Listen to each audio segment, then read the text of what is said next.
जिंदगी में अगर सफल होना है तो डर और चिंता को मन से निकालना होगा। और इसे कैसे मन से निकालना है और बड़ी से बड़ी सफलता आनंद और खुशी के साथ कैसे प्राप्त करनी है, इस विषय पर हम आज एक अद्भुत कहानी आपको सुनाएंगे। तो चलिए शुरुआत करते हैं। दोस्तों, एक गुरु का एक शिष्य बड़ा ही मस्त मौला था। उसे किसी चीज की कोई फिक्र नहीं थी। उसका जब मन करता वो उठता, खाता, पीता और सो जाता। उसके जीवन में कोई लक्ष्य नहीं था। वो बस अपने जीवन को मस्त मौला की तरह जिया करता।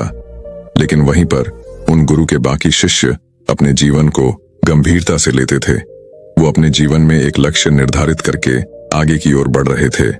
वह सभी अपने सभी कामों को नियमानुसार करते, सही समय पर करते और वह सभी देखते ही देखते आगे बढ़ रहे थे। अपने जीवन में उन्नति कर रहे थे। वह मस्त मौला शिष्य जब उन आश्रम के बाकी शिष्यों को देखता तो वो उन पर हंसा करता। वह मन ही मन सोचता कि इनका जीवन भी कितना बेरंग है। ये सुबह उठते हैं, अपना कार्य करते हैं, गुरु से उपदेश ग्रहण करते हैं, शिक्षा ग्रहण करते हैं। उसके बाद यह सभी भिक्षा मांगने के लिए निकल पड़ते हैं। और जब शाम को यह भिक्षा मांगकर वापस लौटते हैं तो फिर भोजन बनाते हैं, भोजन ग्रहण करते हैं और सभी सो जाते हैं। भला यह भी कोई जीवन है? ऐसा जीवन जीकर क्या फायदा? यह हर रोज एक ही काम करते हैं और इनके जीवन में कोई रस नहीं रह गया। ये सब वो मन ही मन सोचकर बहुत खुश हुआ करता। वह अपने आप को सर्वश्रेष्ठ माना करता। लेकिन देखते ही देखते समय बीतता गया और समय के साथ साथ आश्रम के वो बाकी शिष्य धीरे धीरे आगे बढ़ते चले गए। लेकिन वह मस्त मौला शिष्य अब तक वही का वही पड़ा था। आश्रम के वे सभी शिष्य एक एक करके सफल होते चले गए और वह मस्त मौला शिष्य यह सब देखकर मन ही मन बहुत जलने लगा था। उसके मन में ईर्ष्या उत्पन्न होने लगी थी। एक दिन की बात है, उन गुरु ने अपने एक शिष्य को एक कार्य सौंपा जो बहुत जिम्मेदारी का था। यह बात जब उस मस्त मौला शिष्य को पता चली तो वह क्रोधित हो उठा। उसने सोचा कि मैं इनसे पहले से यहां पर हूं, लेकिन अब तक गुरु ने मुझे कोई भी ऐसा जिम्मेदारी का काम नहीं दिया। लेकिन इन्हें देखो, इन्हें आए अभी कुछ ही वर्ष बीते हैं और इन पर गुरु यकीन करते हैं और इन्हें उन्होंने जिम्मेदारी का काम भी सौंप दिया। इस बात से उसके मन को बहुत ठेस पहुंची। वह तुरंत ही अपने गुरु के पास पहुंचा। उन्हें प्रणाम करके वह उनसे कहता है गुरुर, मैं इन सबसे पहले से यहां पर हूं, लेकिन फिर भी आपने मुझे आज तक कोई जिम्मेदारी वाला काम नहीं दिया। लेकिन इन्हें देखिए, जिन्हें आए हुए अभी केवल कुछ वर्ष ही बीते हैं। आप उन पर भरोसा करते हैं, उन्हें जिम्मेदारी वाला काम दे रहे हैं। क्या मैं इस लायक नहीं कि आप मुझे कोई जिम्मेदारी वाला काम सौंप सके? इस पर वह गुरु मुस्कुराने लगे और उस मस्त मौला शिष्य कहते हैं, भंते, जब से तुम यहां पर आए हो तुमने कभी कोई कार्य किया है? तुम हमेशा मस्त रहते हो। तुम्हें ना तो किसी कार्य की फिक्र है और ना ही तुम्हें भिक्षा मांगना अच्छा लगता है, और तो और ना ही तुम उपदेश सुनने आते हो। तुम तो केवल यहां पर पड़े रहते हो। तुम्हारा जब मन करता है तुम उठते हो, खाते हो, पीते हो, सो जाते हो और उसके बाद पूरा दिन न जाने तुम कहां पर रहते हो। इसी प्रकार तुम्हारा अब तक का पूरा समय बीत चुका है। लेकिन अब तक इस पूरे समय में तुमने क्या किया? क्या इन वर्षों में तुमने कोई एक ऐसा कार्य किया है जिस पर मैं गर्व कर सकूं? तुम्हारे जीवन में कोई अनुशासन नहीं है। तुम जैसा चाहते हो वैसा ही करते हो। तुम्हारे कोई भी कार्य समय पर पूरे नहीं हो पाते क्योंकि तुम उन्हें पूरा करना ही नहीं चाहते। जबकि इस आश्रम के बाकी शिष्य मेरी बातों पर अमल करते हैं, उन बातों को अपने जीवन में उतारते हैं। वह अपने सभी कार्य समय पर पूरा करते हैं और तो और वह अपने दिन के सभी कार्य नियमानुसार ही करते हैं। अपने गुरु की ये सारी बातें सुनकर वह मस्त मौला शिष्य कुछ देर के लिए चुप हो जाता है और फिर अपने गुरु से कहता है गुरुदेव, तो मैं क्या करूं? मैं अपने जीवन को कैदियों की तरह नहीं बिताना चाहता। अनुशासित होकर मैं अपने आप को बांधना नहीं चाहता। एक अनुशासित व्यक्ति अपने जीवन में एक ही कार्य को हर रोज दोहराता रहता है और यह कितना उभाव है। इसमें कोई रस नहीं रहता, इसमें कोई आनंद नहीं है। फिर ऐसा जीवन जीकर क्या फायदा? तभी वह गुरु कहते हैं, भंते अनुशासन हमेशा से सफलता का मूल मंत्र रहा है। जो व्यक्ति अनुशासित नहीं होता, या जो व्यक्ति अपने आप पर काबू नहीं करता, अपने आप पर काबू नहीं रखता, वह जीवन के किसी भी क्षेत्र में सफल नहीं हो सकता। अनुशासन का दूसरा नाम साधना तपस्या है। अनुशासन का पालन करना भले ही थोड़ा मुश्किल है, लेकिन मानव जीवन के लिए सफलता का मुख्य मार्ग यही है। अनुशासन का अर्थ है किसी भी क्षेत्र में या जनजीवन में नियमों का पालन करना, समय का पाबंद होना तथा अपने आप के लिए पूरी तरह से समर्पित होना, हमेशा अपने काम को सही ढंग और सही समय पर पूरा करना। लेकिन आजकल हर किसी को यह भ्रम होता है कि अनुशासन में रहने से उनकी आजादी खत्म हो जाती है और जिंदगी में कोई रस नहीं रह जाता। लेकिन वास्तविकता ठीक इसका उल्टा है। जिन लोगों का खुद पर नियंत्रण नहीं होता, जो लोग खुद पर काबू नहीं रख पाते, वे लोग निर्णय लेने में अत्यधिक गंभीर हो जाते हैं और ऐसे समय पर उनका निर्णय ज्यादातर गलत ही साबित होता है। लेकिन जो लोग खुद पर काबू रखते हैं, जिनका खुद पर नियंत्रण होता है, वे लोग निर्णय लेने के समय पर गंभीर ना होकर सामान्य स्थिति में रहते हैं, जिस कारण उनके अधिकांशतः फैसले सही साबित होते हैं। वे ज्यादा खुश रहते हैं और परेशानियों से निपटने में भी वो सक्षम होते हैं। तभी वो मस्त मौला शिष्य अपने गुरु से कहता है गुरुवार, यदि आपकी सारी बातें सच है तो फिर अब मुझे क्या करना चाहिए? मैं किस तरह से अपने आप पर नियंत्रण पा सकता हूं? मैं किस तरह से अपने जीवन में किसी लक्ष्य को पा सकता हूं? कृपया करके मुझे सही मार्ग दिखाइए। इस पर वह गुरुवर अपने मस्त मौला शिष्य से कहते हैं, मैं तुम्हें आज कुछ ऐसी आदतें बताने जा रहा हूं जिसे यदि तुमने अपने जीवन में उतार लिया, जिसका तुमने नियमित तौर पर पालन किया, तो तुम अवश्य ही अपने जीवन में कुछ बड़ा हासिल कर पाओगे और तुम्हारा जीवन भी पूरी तरह से बदल जाएगा। तुम अपने जीवन पर काबू कर सकोगे, तुम अपने आप पर नियंत्रण पा सकोगे और जो भी फैसले तुम लेना चाहो उसे सटीक ले पाओगे। आगे वह गुरुवर उस मस्त बोला शिष्य को पहली आदत बताते हुए कहते हैं, खुद को समझो।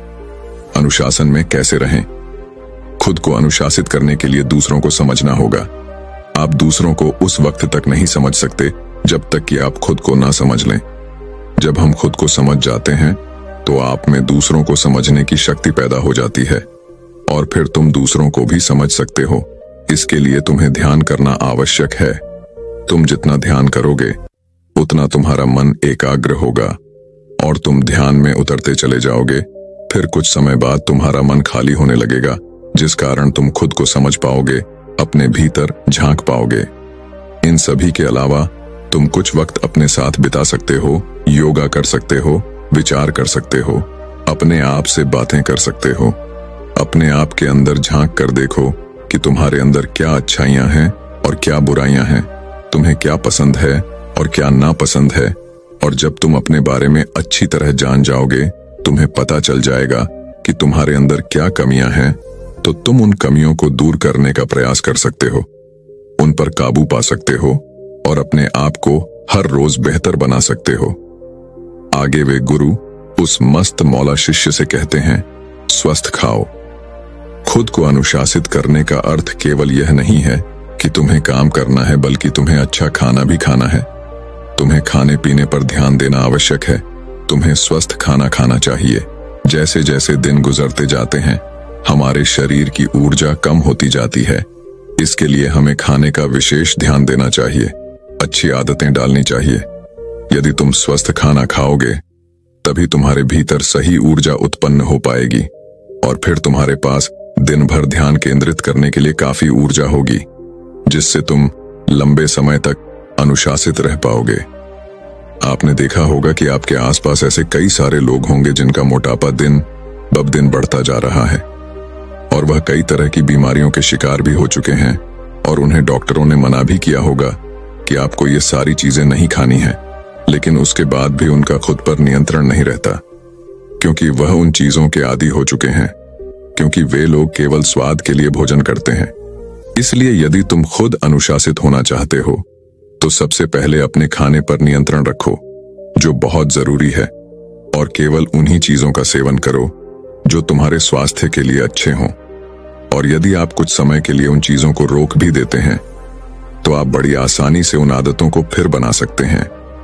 और जब तुम अच्छा खाओगे तो तुम्हारा मन स्वस्थ होगा, तुम्हारा मस्तिष्क स्वस्थ होगा।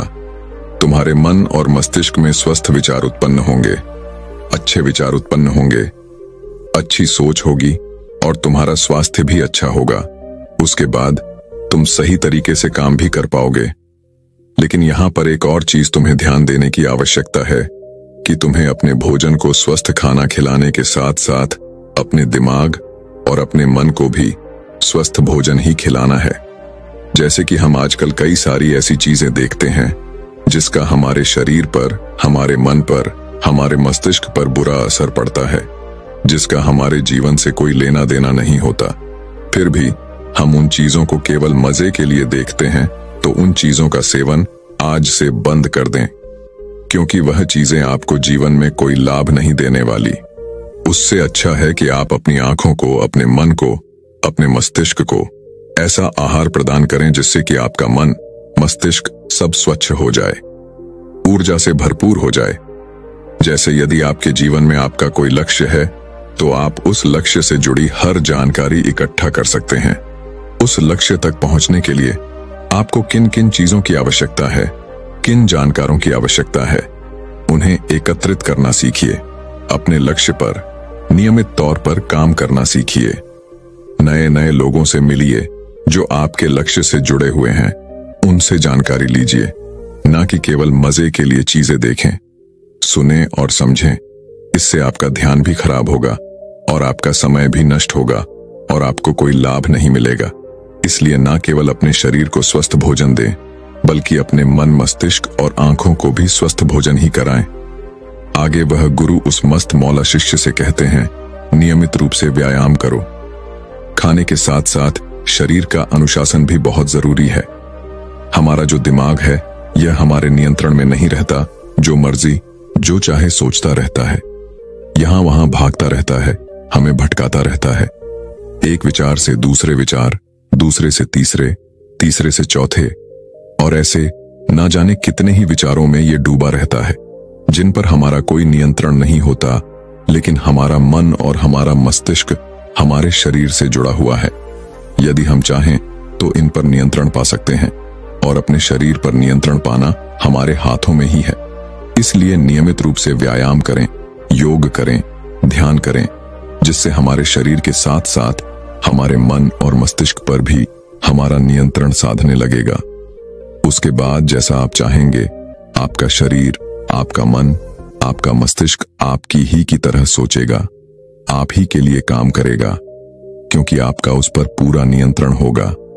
आगे वह गुरुवर उस मस्त मौला शिष्य से कहते हैं, अच्छी नींद लो। आजकल आपने देखा होगा कि आपके आसपास ऐसे कई सारे लोग आपको मिलेंगे जो रात को देरी तक स्मार्टफोन चलाते रहते हैं, जिस कारण वो रात को देरी से सोते हैं और उनकी नींद भी देरी से खुलती है, जो हमारे शरीर के लिए, हमारे लिए बहुत हानिकारक है, जिससे हमारी दिनचर्या बिगड़ जाती है और हमारा मस्तिष्क कभी सही ढंग से काम नहीं कर पाता। और तो और इससे हमारे शरीर पर भी बुरा असर पड़ता है। आपने देखा होगा कि जब आप रात को देरी से सोते हैं तो सुबह उठने के बाद आपके सर में दर्द होता है, आपका शरीर सही ढंग से काम नहीं कर पाता। कभी आपको पेट दर्द की शिकायत होती है तो कभी आपके वजन दर्द की शिकायत होती है। इसलिए खुद अनुशासित होने के लिए आपको सोने का समय तय करना ही चाहिए।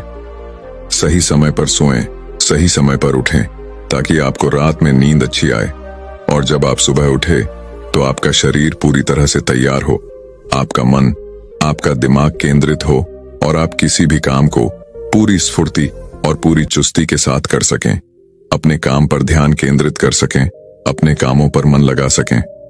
आगे वह गुरुवर उस मस्त मौला शिष्य से कहते हैं, अपनी दिनचर्या का पालन करो। जब हम अपने दिनचर्या का पालन करते हैं तो कठिन से कठिन कार्य भी आसान हो जाते हैं। जिन कार्य को करने में हमारा मन नहीं लगता, जो कार्य हमें बहुत कठिन लगते हैं, वो कार्य भी बड़ी तीव्रता और आसानी से हो जाते हैं। आपने देखा होगा कि हम अधिकांशतः किसी भी कार्य को करने से पहले यह सोचते हैं कि आज हमारा मन नहीं कर रहा, और यदि आप उस कार्य को अपने मन पर छोड़ देंगे तो वह कार्य कभी पूरा नहीं होने वाला। लेकिन यदि आप नियमित तौर पर उस कार्य को करते रहते हैं तो आप अवश्य ही उस कार्य को पूरा कर लेंगे, और ना ही वो काम आप पर कभी बोझ बनेगा, और ना ही उस कार्य को न करने का आप पर कोई बुरा प्रभाव पड़ेगा। जैसे कि यदि आपने एक नियम बनाया है कि आप एक निश्चित समय पर पढ़ेंगे, तो आपको पढ़ना ही चाहिए, जिससे आपका हर कार्य समय पर पूरा होता है और आपका मन भी उस कार्य में जरूर लगता है और आपके सारे काम भी बड़ी आसानी से होने लगते हैं। फिर वो कार्य चाहे कितना भी उभाव क्यों ना हो, और दिनचर्या हमारे आत्म अनुशासनहीनता के लिए बहुत जरूरी है। इसलिए आज से ही आप अपने दिन में हर एक चीज के लिए दिनचर्या बनाना शुरू कीजिए, जिससे आपका जीवन अनुशासित हो सके कि आप कौन से काम को किस समय पर पूरा करना चाहते हैं, और उस कार्य को उस समय पर पूरा करने का हर मुमकिन प्रयास करें। फिर चाहे आपका मन कर रहा हो या ना कर रहा हो, उस कार्य को आपको समय पर पूरा करना ही है। यदि आप अपनी दिनचर्या का पालन नहीं करेंगे तो आप अपने जीवन में कभी सफल नहीं हो पाएंगे। इसीलिए अपने दिनचर्या का पालन करना आवश्यक है, अनुशासित होना आवश्यक है।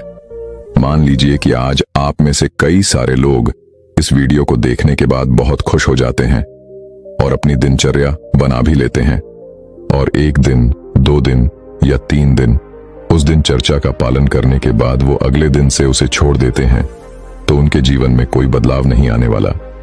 मेरी एक बात हमेशा याद रखिएगा कि बुरी आदतें बहुत आसान होती हैं, जो हमें हमेशा पीछे की ओर खींचती हैं, जो हमें सुख दिखाती हैं, आनंद दिखाती हैं, लेकिन वह सुख व आनंद केवल कुछ समय के लिए है। और यदि आप अपनी दिनचर्या का लगातार पालन करते हैं तो आप आगे चलकर उससे कहीं ज्यादा सुख और उससे कहीं ज्यादा आनंद प्राप्त करेंगे। अच्छी आदतों को अपनाने में थोड़ा समय लगता है, थोड़ी मुश्किलें भी आती हैं। आपने सुना होगा कि जो रास्ता शुरू में कठिन होता है वो रास्ता आगे चलकर आसान हो जाता है, और जो रास्ता शुरू में आसान होता है वह आकर चलकर कठिन हो जाता है। इसलिए आप कौन सा रास्ता चुनना चाहते हैं, ये आप पर निर्भर करता है। आगे वह गुरुवर उस मस्त मौला शिष्य से कहते हैं, अपने लक्ष्य खुद तय करो। दोस्तों, अक्सर यह होता है कि हम अपने जीवन में कई प्रकार के लक्ष्य निर्धारित करते हैं, लेकिन हम अपने आलस के कारण, अपनी खराब दिनचर्या के कारण उन लक्ष्यों को बीच में ही छोड़ देते हैं। हम चाहते हैं कि वो लक्ष्य हमारे लिए कोई और पूरा करे, लेकिन क्या ऐसे में आपका वो सपना पूरा हो सकता है? जब कोई और उस लक्ष्य को पूरा करेगा तो क्या आपको वो खुशी मिलेगी? क्या आपको वो आनंद मिल पाएगा? नहीं। जब हम अपने लक्ष्य के लिए खुद मेहनत करते हैं, उसे पाने के लिए हर मुमकिन प्रयास करते हैं, तो उसके बीच में आने वाले रुकावटों को पार करते वक्त हमें जो मजा आता है, जो आनंद आता है, वह कहीं और आपको नहीं मिलेगा, क्योंकि असली मजा मंजिल तक पहुंचना नहीं बल्कि राहों में चलना होता है।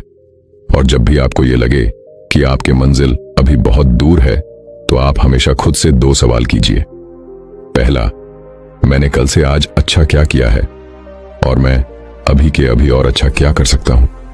इससे आपके भीतर एक प्रेरणा जगेगी और आप और बेहतर करने की कोशिश करेंगे, और आप अपने अनुशासन को भी फिर से प्राप्त कर सकेंगे। लेकिन हम में से अधिकांश लोग बस इसी फिराक में होते हैं कि हमने जो लक्ष्य निर्धारित किया है उसमें कोई हमारा साथ दे दे, कोई हमारी मदद कर दे, ताकि हम अपने लक्ष्य तक पहुंच जाएं।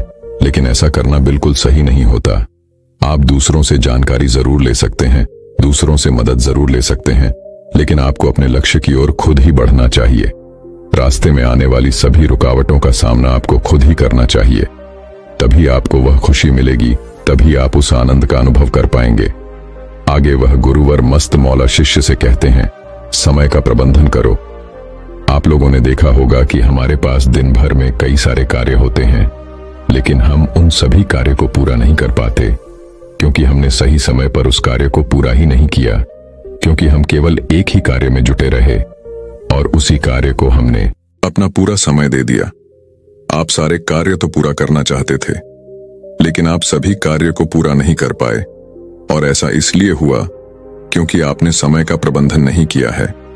समय का प्रबंधन हमें अच्छी तरह से करना चाहिए।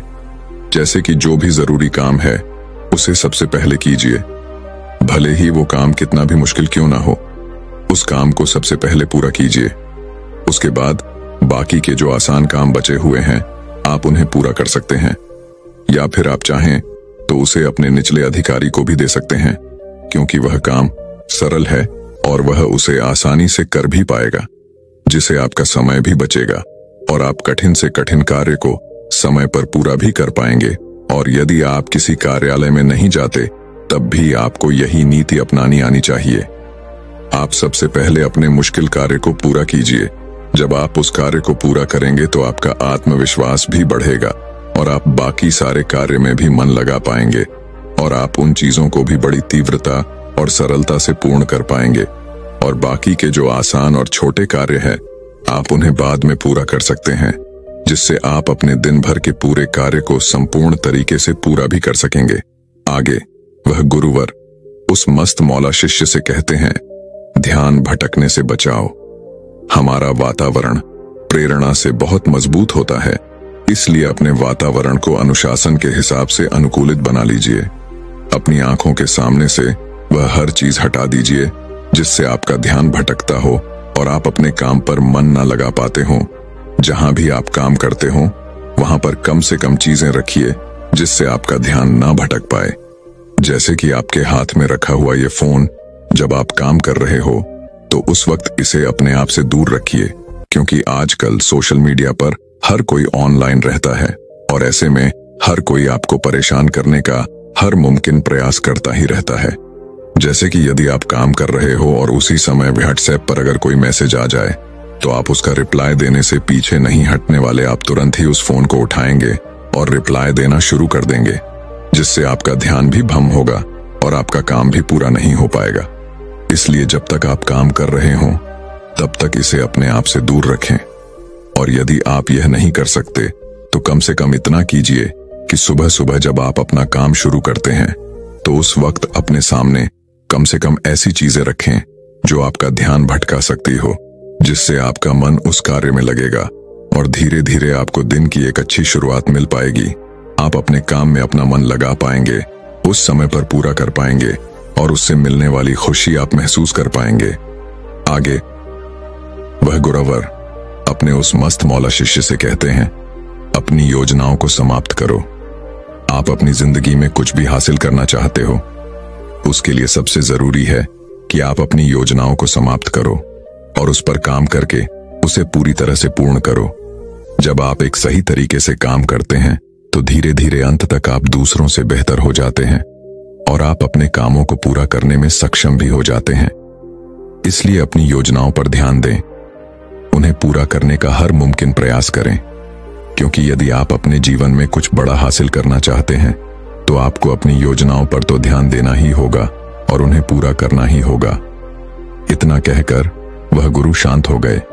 अब शिष्य भी ये समझ चुका था कि वो अपने जीवन में क्या गलतियां कर रहा है और उसे अपने जीवन में किन चीजों को सुधारना चाहिए।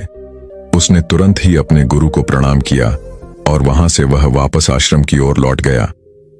अब वह रोज ध्यान किया करता था, अपने सभी कार्यों को नियमित तौर पर पूरा किया करता था, जिससे उसका मन एकाग्र होने लगा था। वह उपदेश भी सुनने आता था और हर रोज वह भिक्षा मांगने भी जाया करता था। देखते ही देखते वह पूरे आश्रम में अब सबसे कुशल हो चुका था। तो दर्शकों, चलिए अब तनाव मुक्ति के ऊपर अगली रोचक कहानी की शुरुआत करते हैं। दोस्तों, बार बार संकेत देने के बाद भी एक शिष्य अपने गुरु की बात टालता रहा और देखते ही देखते एक दिन शिष्य और उन गुरु की जान जाते जाते बच गई।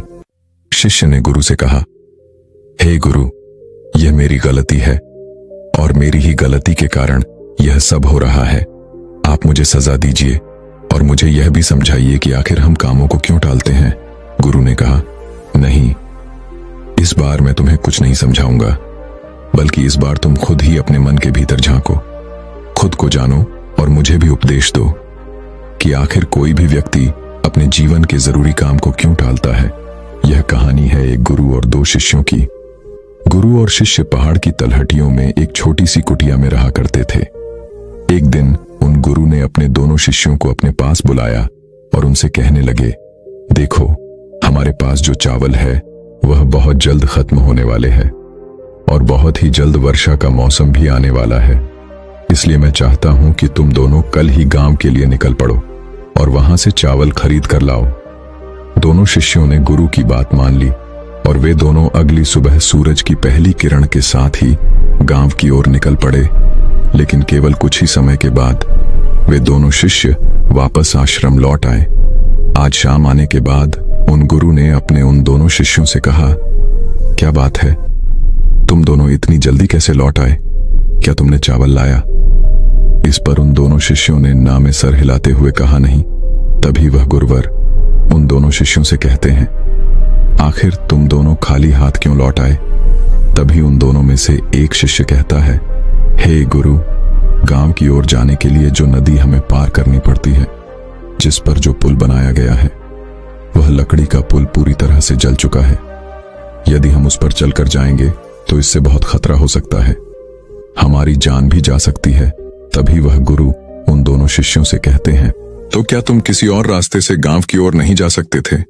इस पर पहला शिष्य उन गुरु की इस बात का जवाब देते हुए कहता है, हे गुरुदेव, दूसरा रास्ता बहुत लंबा और बहुत कठिन है, और रास्ते में मैंने कई लोगों को यह कहते हुए भी सुना है कि उस पुल की मरम्मत बहुत जल्द ही हो जाएगी, और मुझे तो यही लगता है कि हमें पुल के ठीक होने का इंतजार करना ही चाहिए। पहले शिष्य का जवाब सुनकर उन गुरु ने अपने दूसरे शिष्य की तरफ देखा, जो बिल्कुल चुपचाप खड़ा था, और वह अपने गुरु की किसी भी बात का कोई जवाब नहीं दे रहा था, क्योंकि अब भी वह इस समस्या के समाधान के बारे में सोच रहा था। कुछ दिन ऐसे ही बीत गए। तभी एक दिन फिर से उन गुरु ने अपने दोनों शिष्यों से कहा, देखो, चावल बहुत जल्द खत्म होने वाले हैं, तुम दोनों को गांव की ओर निकलना चाहिए और जल्द से जल्द गांव से चावल लेकर आना चाहिए, अन्यथा हम सभी को भूखा ही सोना पड़ जाएगा। उन गुरु की आज्ञा पाकर वे दोनों शिष्य अगले ही दिन फिर से गांव की ओर निकल पड़ते हैं। कुछ ही देर बाद पहला शिष्य वापस लौट आया। जब उन गुरु ने उसके वापस आने का कारण पूछा, तब वह शिष्य उन गुरु से कहता है, हे गुरुवर, अभी तक पुल की मरम्मत का काम पूरा नहीं हुआ है, और वहां के आसपास के लोग यही कह रहे हैं कि पुल की मरम्मत का काम जल्दी पूरा हो जाएगा। क्योंकि पुल बनने का कार्य शुरू हो चुका है, इसीलिए मुझे लगता है कि हमें और थोड़ा सा इंतजार कर लेना चाहिए। अपने शिष्य के मुख से यह सुनकर वह गुरु उस शिष्य से कहते हैं, तुम्हारा गुरु भाई कहाँ है? वह कहाँ गया? इस पर वह पहला शिष्य जवाब देते हुए कहता है, हे गुरु, वह तो लंबे रास्ते की ओर गया है। वह रास्ता बहुत लंबा और कठिन है, और सबसे अजीब बात तो यह है कि हमने कभी भी उस रास्ते पर कभी सफर नहीं किया। वह रास्ता हमारे लिए अनजान भी है, जिस कारण उसे कई तरह की परेशानियां भी उठानी पड़ सकती है। वह तो बेवजह ही परेशान हो रहा है। बस 2 से 3 दिनों में फूल का काम खत्म हो जाएगा, और फिर मैं खुद जाकर गांव से चावल लेकर आ जाऊंगा। पहले शिष्य के मुख से यह सारी बातें सुनकर वह गुरु चुपचाप रहे। उन्होंने उससे कुछ भी ना कहा, और देखते ही देखते कुछ दिन और बीत गए। करीब 3 दिनों के बाद आखिरकार वह दिन भी आ गया, जब चावल पूरी तरह से खत्म हो चुके थे। तभी उन गुरु ने अपने उस पहले शिष्य से कहा, तुम अभी के अभी जाओ, अन्यथा इस बरसात के मौसम में हमें भूखे पेट ही सोना पड़ेगा। उस शिष्य ने गुरु की बात मानी। वह तुरंत ही गांव की ओर चल पड़ा, और कुछ ही देर के बाद वशिष्ठ वापस लौटा। जब उन गुरु ने उस शिष्य से वापस आने का कारण पूछा, तो इस पर वह शिष्य शांत स्वरों में उन गुरु से कहता है, हे गुरुदेव, मुझे क्षमा करें। पुल तो पूरी तरह से बनकर तैयार था, लेकिन इतनी बारिश के कारण वह पुल फिर से टूट गया। उस नदी में बाढ़ आ चुकी है, चारों तरफ केवल पानी ही पानी है, और सुनने में तो यह भी आ रहा है कि जिस लंबे रास्ते की आप बात कर रहे थे, वह लंबा रास्ता भी पानी के कारण पूरी तरह से बंद हो चुका है। हे गुरुवर, मुझे क्षमा करें, मेरे ही कारण आज आपको भूखा सोना पड़ेगा। उस रात वह शिष्य और गुरुवर दोनों ही भूखे सो गए, और उस दिन के करीब 2 दिनों बाद वह दूसरा शिष्य गांव से वापस लौट आया। वह शिष्य अपने साथ चावल के साथ और भी बाकी सामान भी लेकर आया था। तभी पहला शिष्य तुरंत दौड़ता हुआ उनको रोकने पास गया और उनसे कहने लगा, हे गुरुवर, मुझे क्षमा करें, लेकिन मेरी ही गलती के कारण आपको 2 रातों तक भूखा सोना पड़ा। लेकिन अब ऐसा नहीं होगा। मेरा गुरु भाई आ चुका है, और वह अपने साथ चावल और अन्य बाकी सामग्री भी लेकर आया है। यदि वह जल्दी ही नहीं लौटा तो बहुत मुसीबत उठानी पड़ जाती। हे गुरुदेव, मुझसे बहुत बड़ी गलती हो गई, मुझे सजा दीजिए, मुझे उपदेश दीजिए। इस पर वह गुरुवर मुस्कुराने लगे और अपने उस पहले शिष्य से कहते हैं, कम से कम तुम्हें अपनी गलती का एहसास है। इससे बड़ी बात और कोई नहीं हो सकती। इसलिए अब तुम खुद ही अपनी गलती के बारे में सोचो और ध्यान रहे कि इस बारे में अत्यंत गहराई से सोचना, आखिर क्यों तुम इतना जरूरी काम टालते रहे। आखिर एक इंसान का मन जरूरी कामों को क्यों टालता रहता है? और जब तुम इस प्रश्न का जवाब जान लो तब तुम मुझे उपदेश देना। यही तुम्हारी शिक्षा और यही तुम्हारा प्रायश्चित होगा। उन गुरु के अनुसार वह पहला शिष्य उस बारे में सोचता रहा। वह पूरी रात सो नहीं पाए। पिछले 10 दिन के अंदर बीती हुई सारी घटनाएं उसकी आंखों के सामने गुजर रही थीं। वह यह नहीं समझ पा रहा था कि आखिर उसने इतना जरूरी काम क्यों टाला। यही सोचते सोचते काफी समय बीत गया और आखिरकार उसे गहरी नींद आ गई। जब वह सुबह उठा तो वह सबसे पहले ध्यान करने बैठा। ध्यान करते वक्त जब उसका मन शांत हुआ तो उसके मन में एक दृश्य प्रकट हुआ।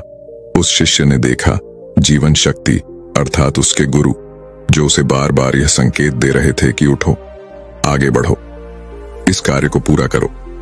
लेकिन वह तो केवल बाहरी कारण ही देखता रहा, अर्थात वह नदी जिसमें बाढ़ आने के कारण वह पूरी तरह से तहस नहस हो चुकी था, जिन पर कभी भी भरोसा नहीं किया जा सकता।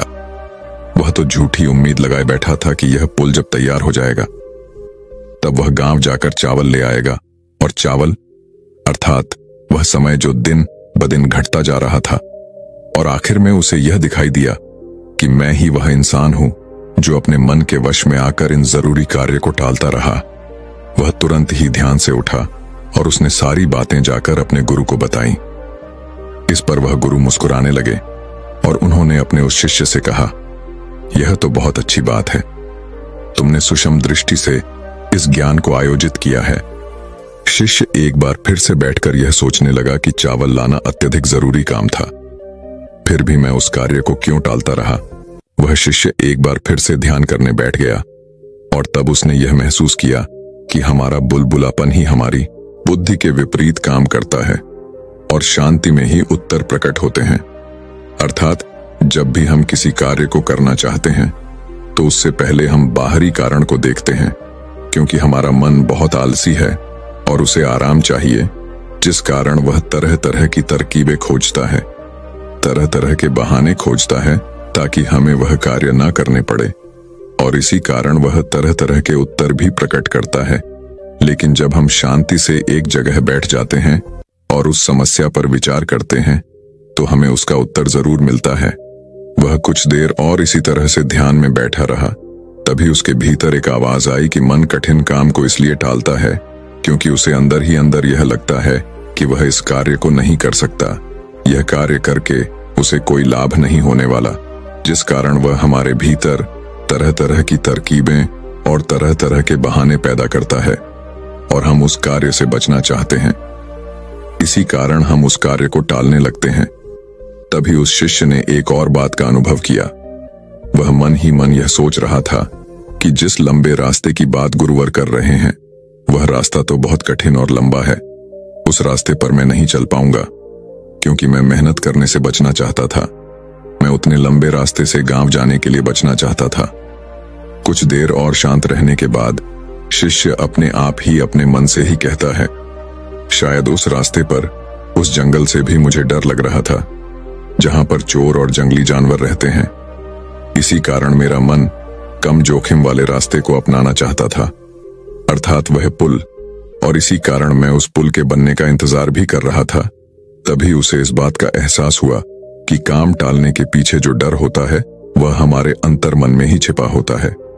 ध्यान में और गहराई में उतरने की वजह से उसने एक और साफ साफ दिल से देखा। उस दृश्य में उसने यह देखा कि जो सबसे कम जोखिम वाला रास्ता था, अर्थात वह पुल जो सफर शुरू होने के पहले तो दिखता है, जिससे हमें यह एहसास होता है कि हम बहुत जल्द उस कार्य को कर लेंगे। यह कार्य इस पुल के द्वारा बहुत आसान हो जाएगा, लेकिन वास्तविकता में वह पुल हमारे डर का ही एक प्रतिबिंब है। इसका अर्थ यह हुआ कि हमें खुद पर ही शक है। हम खुद पर ही विश्वास नहीं कर पाते कि हम लंबे रास्ते को भी तय कर सकते हैं और अपनी मंजिल तक पहुंच सकते हैं। वास्तविकता में यदि आप इसकी गहराई तक जाएंगे तो आपको इसका एक ही जवाब मिलेगा। असल में कोई भी व्यक्ति किसी काम को नहीं टालता, बल्कि एक व्यक्ति खुद को आगे बढ़ने से रोकता है, नए सफर पर चलने से रोकता है। यदि आप भी चाहते हैं कि आप भी छोटे रास्ते से आगे बढ़ सकें, तो यह आपको आपके अनुभव और आपकी बुद्धि के कारण ही मिल पाएगा। हमारी बुद्धि और अनुभवी वह पुल है जो हमारे सामने शॉर्टकट के रूप में प्रकट होते हैं। इतना कुछ जानने के बाद वह शिष्य बहुत प्रसन्न हुआ, लेकिन अब की बार वह अपने गुरु के पास नहीं गया, बल्कि उसने अपने आप से ही एक और सवाल किया कि आखिर इस डर के बारे में मैंने पहले क्यों नहीं सोचा। जब मैं उतने जरूरी काम को टाल रहा था, तब मैंने अपनी इस गलती का एहसास क्यों नहीं किया। तभी उसके भीतर से एक और आवाज आई, और वह यह थी कि यह तो मन के शांत होने पर ही संभव है, क्योंकि जब हमारा मन शांत नहीं होता, तब हम किसी भी प्रकार के निर्णय नहीं ले पाते। जब हमारे मस्तिष्क पर कोई डर हावी होता है या परिस्थितियां हावी होती हैं, तो हम कभी भी मन को शांत नहीं रख पाते, और यही कारण है कि हम उन परिस्थितियों के सामने हार मान लेते हैं, उन डरों को अपने ऊपर हावी होने देते हैं। इसलिए हम डर का असली कारण अर्थात काम को टालने का कारण भी पहचान नहीं पाते। तभी उस शिष्य ने खुद से ही कहा, यदि मैं उस डर का कारण समझ जाता तो मैं उस दूसरे शिष्य के साथ जरूर जाता, या फिर किसी और व्यक्ति को लेकर मैं चावल की खरीदारी के लिए अवश्य जाता, लेकिन इस कार्य को कभी ना टालता। इतना कुछ जान लेने के बाद वह शिष्य अपने गुरु के पास पहुंचा और उसने अपने गुरु से कहा, हे गुरु, 2 दिनों तक शांत रहने के बाद मैंने इस प्रश्न का जवाब जान लिया है कि आखिर मेरे काम टालने के पीछे क्या कारण था।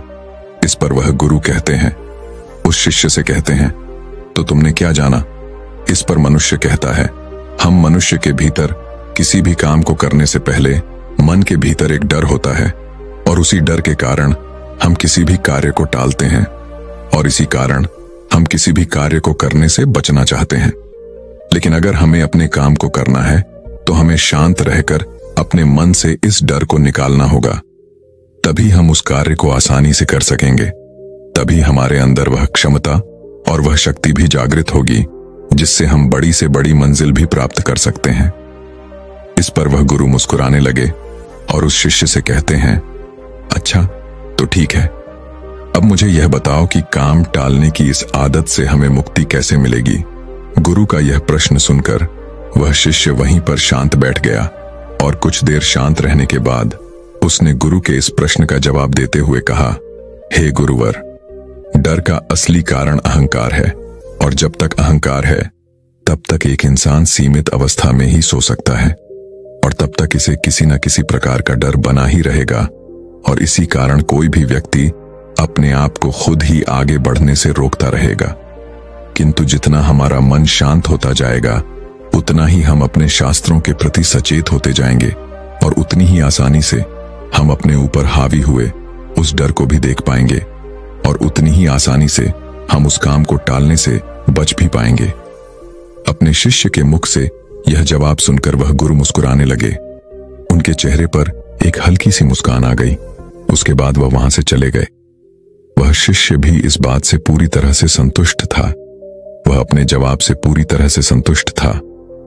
उसने उन गुरु को प्रणाम किया और वापस अपने कमरे की ओर चल पड़ा। दोस्तों, जब हमारा अहंकार नियंत्रण में नहीं होता, तब हम भी इसी प्रकार की गलतियां करते हैं। दोस्तों, मैं उम्मीद करता हूं कि यह कहानी सुनने से आपके जीवन में अच्छे बदलाव आए होंगे।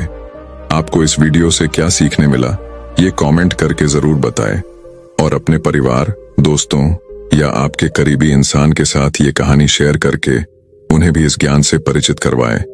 बाकी अगर आपको ये वीडियो दिल से अच्छी लगी हो, तभी इस वीडियो को लाइक कर देना, और आपने अब तक इस चैनल को सब्सक्राइब न किया हो तो चैनल को सब्सक्राइब भी जरूर कर देना। आपका हर दिन शुभ हो और खुशियों से आपका जीवन भरा रहे। धन्यवाद। नमो बुद्धाय।